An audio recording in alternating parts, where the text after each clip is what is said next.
On Christmas Eve, I saw the framed family portrait. My face cropped out completely. No one mentioned it. I wish I could say I was shocked, like some big twist at the end of a movie. But honestly, it felt weirdly expected. I walked into my parents' living room, snow still clinging to my boots. Looked up and there it was, a large, glossy, professionally framed photo hanging proudly above the fireplace. The family masterpiece. My mom in her favorite red blazer, beaming like she hadn't ignored me for years. My dad with his awkward golf selfie grin.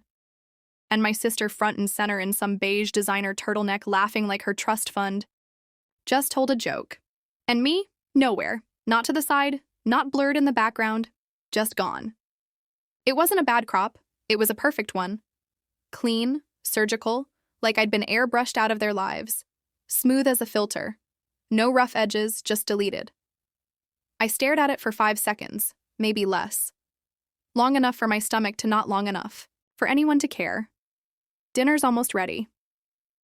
My mom called like we were one big happy family. I muttered hello, hung up my coat, and walked into the kitchen. My sister sipped wine like she was hosting a holiday cooking segment. "You made it," she said with that smug little air kiss she does now. I just smiled, the kind you give when you've already cried into your pillow this month and promised yourself not to do it again. Dinner was a show. Dad carved the roast like a TV ad. Mom complimented my sister's skin twice. No one asked about me, not where I lived, not how I was doing. Only one question. "You still drive that little car? Code 4? We have no idea what's happening in your life." My sister unwrapped a vintage gold watch. Mom insisted nothing fancy, even though the receipt was still in the box. I'd have to work 2 weeks to afford it. Meanwhile, I got a mug. It said, "Somebody's favorite daughter." Maybe ironic, maybe not. After dessert, I excused myself that I was tired. Guest rooms made up, my mom said. "Not my room, not your old room, just a guest room. Beige sheets, one flickering lamp, the same one that used to live in the attic." I sat on the edge of the bed, pulled out the envelope I'd been carrying in my bag. Heavy paper, embossed seal. I was going to wait, maybe after stockings and cinnamon rolls. But that photo told me everything I needed to know. I hadn't forgotten me.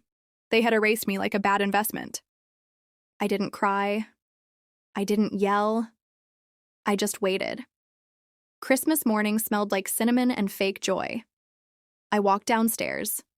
No one noticed the envelope. I slipped on the table until my mom picked it up, probably hoping it was a bill or someone else's. Drama. "What's this?" she asked. "That's from me," I said, calm, almost casual. "You didn't have to get us anything," my dad chuckled. "I know, I wanted to." They opened it anyway. Her fingers trembled. My dad leaned in. Silence thickened. The air changed. My sister looked up. "What is it?" No one answered. So I did. "It's Grandpa's will." Mom blinked. "We already handled the estate." "No," I said. "You handled what you told me was the estate. You never showed me the full version." Dad's face drained. The house in Old Briar, that rental property, it was left to me. "So, beneficiary?" My sister's jaw dropped. "Wait, what rental property? The one you used for that lifestyle shoot?" "Last year," I said. No one spoke. "So," I continued, "the rent you've been collecting for years, the renovations, the lies, that was all technically fraud." Dad rubbed his temples. "We didn't think you'd care. You never needed much." "No," I said, because I wasn't allowed to. "You made sure of that." "You're being dramatic," my mom whispered. I laughed. "You cropped me out of a family photo. You stole my inheritance, but I'm dramatic." I stood up. "You don't need to say anything else." Mom reached for my hand. "Wait, please. Can't we fix this?" I looked her in the eye. "You can't fix what you pretended never existed." On Christmas Eve, I saw the framed family portrait. My face cropped out. Completely. Snow still clung to my boots when I stepped into my parents' living room. My fingers ached from the cold, but the real chill came from what I saw hanging above the fireplace. A large, glossy, perfectly framed family portrait. At first glance, it was picture perfect. My mom, beaming in her favorite red blazer, the same one she wore to church every Easter. My dad, grinning that awkward forced smile he saves for golf selfies. My sister, front and center, in a beige designer turtleneck, laughing like life had just handed her another trust fund. And me? Gone. Not in the corner, not blurred in the background, not awkwardly turned away, just erased. It wasn't a bad crop either. No jagged edges, no sloppy Photoshop. This was surgical, clean, as if someone had airbrushed me out of their lives. With professional precision, I stared at it for maybe 5 seconds. Long enough for my stomach to twist, not long enough for anyone to notice. "Dinner's almost ready," my mom called from the kitchen, her voice warm, like we were one big, happy family. I muttered a hello, hung up my coat, and walked in. My sister stood by the counter, swirling a glass of wine like she was hosting some holiday cooking show. "You made it," she said, offering one of those smug air kisses she'd picked up since her influencer career took off. I smiled back. The kind of smile you give when you've already cried into your pillow that month and promised yourself you wouldn't do it again. Dinner played out like a commercial. Dad carved the roast with exaggerated precision. Mom complimented my sister's skin twice in 20 minutes. No one asked about me, not where I lived, not how I was doing. The only question came from my dad. "You still drive that little car? Code?" 4. "We have no idea what's happening in your life, and we don't really care to know." Presents followed. My sister unwrapped a vintage gold watch. "Nothing fancy," Mom insisted, even though the receipt was still tucked in the box. "I'd have to work 2 weeks just to afford something like that." Me? I got a mug. White ceramic, bold black letters. Somebody's favorite daughter. Maybe ironic. Maybe not. I laughed politely, then excused myself early. The guest room was ready. Not my room. Not the one I'd grown up in, the one with posters on the wall and a closet full of childhood secrets. No. Just a beige, lifeless guest room with thrift store furniture and a flickering lamp I vaguely remembered from the attic. I sat on the bed and reached into my bag. An envelope. Heavy paper, embossed seal. I'd been carrying it for weeks, waiting for the right moment. Maybe after stockings, maybe over cinnamon rolls. But that photo over the fireplace, it told me everything. They hadn't forgotten me. They had deleted me, Chio. Christmas morning smelled like cinnamon and fake joy. I walked downstairs while they chatted about holiday sales and travel plans. No one noticed when I placed the envelope on the table. Mom picked it up, probably expecting a greeting card, or some bill that had been redirected here. "What's this?" she asked. "That's from me," I said, calm. Almost casual. Dad chuckled. "You didn't have to get us anything." "I know," I said. "I wanted to." They opened it. Mom's fingers began to tremble before she even got to the second page. Dad leaned in, his face draining of color. My sister frowned. "What is it?" she asked. No one answered, so I did. "It's Grandpa's will." Mom blinked, voice tight. "We already handled the estate." "No," I said. "You handled what you told me was the estate. You never showed me the full version." The room froze. The house in Old Briar, that rental property, well, it was left to me. My sister's jaw dropped. "Wait, what rental property?" I smiled coldly. "The one you used for that lifestyle shoot last year." Her wine glass wobbled. Dad rubbed his temples. "We didn't think you'd care," he muttered. "You never needed much." "No," I said, "because I wasn't allowed to. You made sure of that." Mom's voice softened, as if lowering it could make the truth less sharp. "You're being dramatic," I laughed. "You cropped me out of a family photo. You stole my inheritance, but I'm the dramatic one?" I stood up. "You don't need to say anything else." Mom reached for my hand. "Wait, please. Can't we fix this?" I looked her in the eye. "You can't fix what you pretended never existed." And just like they'd erased me from that photo, I walked out of the frame for good. Story. My cheating wife thought she was untouchable until her affair partner's wife stormed into their office, threw the evidence on her desk, and exposed everything in front of their colleagues. The entire office went silent, and in minutes, her career, reputation, and ego were wrecked in the most dramatic showdown I've ever witnessed. Chapter 1. Something didn't add up. The irony, I actually encouraged my wife to take the job. Emily had been in a career slump, overqualified, underutilized, and slowly losing her spark. So, when she landed a marketing strategist position at one of the top firms in the city, I celebrated like it was my win too. "I'm so proud of you," I told her, wrapping her in a hug that night. "They're lucky to have you," she beamed, and for a while, I believed she was happy. The late nights, normal new position, demanding clients, the constant texting, work stress, she said, deadlines, brand overhauls. The weekend she volunteered to help with extra pitches, ambition. At least that's what I told myself until things started to shift. She stopped telling me about her day, started guarding her phone like it held nuclear codes. And once I walked past her home office and heard her whisper, "God, you're dangerous." Followed by that laugh, low and flirtatious. A laugh I hadn't heard in months. I froze. When I walked in, she clicked her screen off fast. "Oh, just finishing a Zoom call," she said quickly. "With who?" "Client stuff. Long day." And she kissed me on the cheek like it was a period on the conversation. But my gut twisted because that laugh, it wasn't for me. Let me know when you're ready for Chapter 2, where the cracks widen and the affair partner's wife starts sniffing around the truth until she finally finds the smoking gun. You said continue. ChatGPT said, Chapter 2, The Smoking Gun. The universe has a cruel sense of humor because just as I began questioning Emily's behavior, another name started popping up in her stories. Tyler. "He's just one of the VPs, she'd say.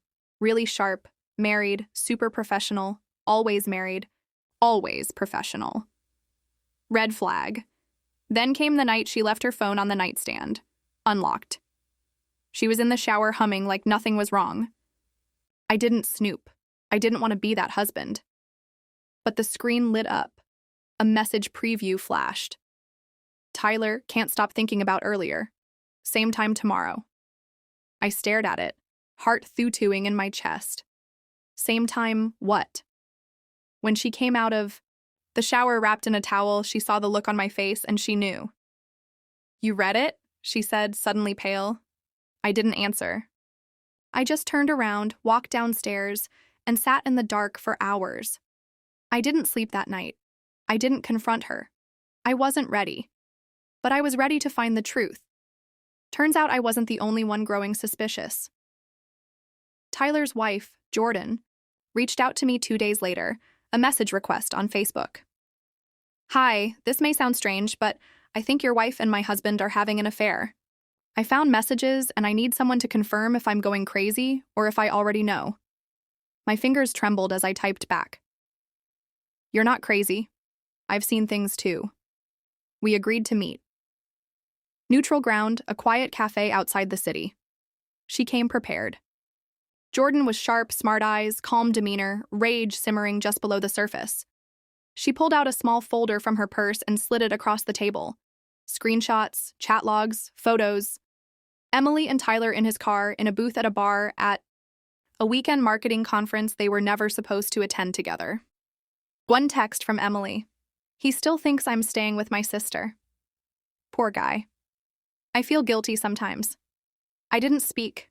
I didn't move. I just nodded slowly. Jordan sipped her coffee. Her voice was like ice. "They think they're clever. They think we'll roll over." And that's when I knew she had a plan, and I was going to help her execute it. Let me know when you're ready for Chapter 3, where Jordan storms into the office with the evidence. And the dramatic showdown brings Emily's entire world crashing down in minutes. You said continue. ChatGPT said Chapter 3, The Office Showdown. Jordan's plan was simple, brutal, precise, unforgettable. She didn't want revenge through gossip or passive exposure. She wanted it in broad daylight in the one place where Emily and Tyler had always felt untouchable, their office. So she waited, collected everything, dated texts, photos, location stamps, even hotel receipts with Tyler's signature and Emily's name listed under guest. Then she picked the moment. Friday morning, 10:47 a.m. Weekly strategy meeting at their firm. Everyone in attendance, managers, staff, executives, the glass conference room right in the middle of the open floor, completely visible. Jordan walked in through the front doors like she owned the building. Tight ponytail, simple blouse, eyes full of fire. I watched from across the street, my heart pounding through the windshield of my parked car. I didn't need to be inside because this was her moment. She walked straight through the lobby. The receptionist stood to stop her. "I'm Tyler's wife," she said coldly, "and I'm here to deliver something urgent to him and his mistress." The receptionist froze. By the time security started moving, she was already pushing open the glass doors of the conference room. The entire team turned to look. Jordan didn't raise her voice. She didn't need to. She walked straight up to the table, placed the manila folder in front of Emily, and said, "You dropped something." Emily blinked, confused, then flipped open the folder and froze. Her face went completely white. Tyler leaned over to glance. His jaw tightened. His hand instinctively reached for the folder, but Jordan snatched it back. "Don't touch what doesn't belong to you," she said with a smile. Then she turned to the stunned room. "For anyone wondering, this is a collection of the affair between your marketing strategist and your married vice president. Photos, texts, hotel records, even a receipt from the night they left that fake networking event early." She let the silence grow. "I'm sure HR will enjoy it." Then she turned to Emily one last time. "And by the way, your husband knows too." She walked out, calm, cold, glorious. I didn't ask for details afterward. I didn't need to, but Jordan texted me later that evening. "Your wife cried." Tyler tried to lie. HR asked them both to step outside. The office was dead silent. You could hear people exhaling through their teeth. It was beautiful, and it was because the truth didn't just come out. It detonated. Let me know when you're ready for Chapter 4. The final chapter where Emily comes crawling back and I deliver the one thing she never expected. Complete indifference. You said continue. ChatGPT said, Chapter 4, Silence hurts louder than screams. It took 3 days after Jordan's detonation at the office for Emily to finally contact me. I was folding laundry when her name flashed across the screen. Emily, 13 missed calls, 1 new voicemail. I didn't answer. I didn't need to, but curiosity. That's a hard thing to kill. I pressed play. "Hey, I guess you heard?" I don't know what to say. I made a mistake, a huge one. I wasn't thinking clearly.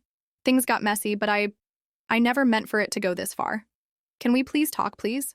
She sounded panicked, hollow, like someone who just realized her parachute wasn't real. That night, I came home to find her waiting in front of my apartment. Hair tied back, no makeup, puffy eyes, holding a bag of takeout like she was trying to recreate some version of normal. I opened the door just enough to speak. She tried to smile. "I brought dinner, your favorite." I looked at the bag, then at her. "No thanks. I already ate." She laughed weakly. "That was always your line when you were upset with me. Remember?" "I'm not upset," I said calmly. "I'm done." Her face fell. "Can we just talk, please? I lost my job." Tyler blocked me. Everyone at work knows I have nothing. She said that last part with a kind of desperation, like it was my job to fix it. I tilted my head. "No, Emily, you had everything. You had a marriage, a home, a partner who believed in you, and you decided that wasn't enough." She flinched. "Please. I miss you." "You miss the safety," I said. "You miss the comfort, the version of me who paid the bills while you snuck around with a married man." Tears welled in her eyes. "I didn't think you'd find out," she whispered. That was the final crack. I stared at her. This woman who once held my trust in her hands, and I felt nothing. No more sadness, no rage, no longing, just peace. "You should go," I said, and I shut the door. Epilogue. Emily moved out of the city 3 weeks later. Word is she's working at a smaller firm, quietly, discreetly, far from anyone who knows what happened. Tyler, divorced, demoted, blacklisted by several clients. Jordan thriving. She thanked me for backing her up and even offered to grab coffee sometime. Not romantically, just two survivors of a war they didn't start, but finished. And me? I sleep. Better now, because there's no greater revenge than letting someone destroy themselves while you walk away untouched. Was this revenge perfectly justified? Tell us what you would have done in the comments below. Like the story, share it with someone who needs this energy, and subscribe to Lauren's story for more jaw-dropping tales of betrayal and justice.